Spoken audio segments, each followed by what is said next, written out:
ಸಮಸ್ತ ನಾಡಿನ ಜನತೆಗೆ ಶ್ರೀರಾಮ ಮಂದಿರ ನಿರ್ಮಾಣದ ಹಾರ್ದಿಕ ಶುಭಾಶಯಗಳು.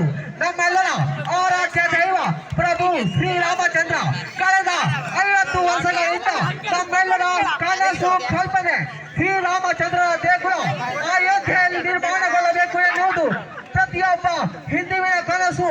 ಇಂದು ನನಸಾಗುವ ಸಮಯ. ಬನ್ನಿ ಪ್ರಭು ಶ್ರೀಚಂದ್ರನ ಮಂದಿರ ಸಂಪೂರ್ಣವಾಗಿ ಲೋಕಾರ್ಪಣೆಗೊಂಡಿದೆ. ಈ ಶುಭ ಅಮೃತ ಗಳಿಗೆಯಲ್ಲಿ ನಾವೆಲ್ಲರೂ ಸಾಕ್ಷಿಯಾಗೋಣ. ಇಂದು ಜೈ ಶ್ರೀರಾಮ್, ಜೈ ಶ್ರೀರಾಮ್, ಜೈ ಜೈ ಶ್ರೀರಾಮ್. ಕಡಲ್ಮಕ್ಕಳ ಮುರುಡೇಶ್ವರ ಇವರ ಆಶ್ರಯದಲ್ಲಿ ಸತತ 7ನೇ ವರ್ಷದ ಹಗ್ಗ ಜಗ್ಗಾಟ ಕಾರ್ಯಕ್ರಮದ ಇನ್ನೇನು ಆರಂಭ ಲಕ್ಷಣ. ಮೊದಲನೇ ಬಂಧಕ್ಕಾಗಿ ಸಿದ್ಧರಾಗಿ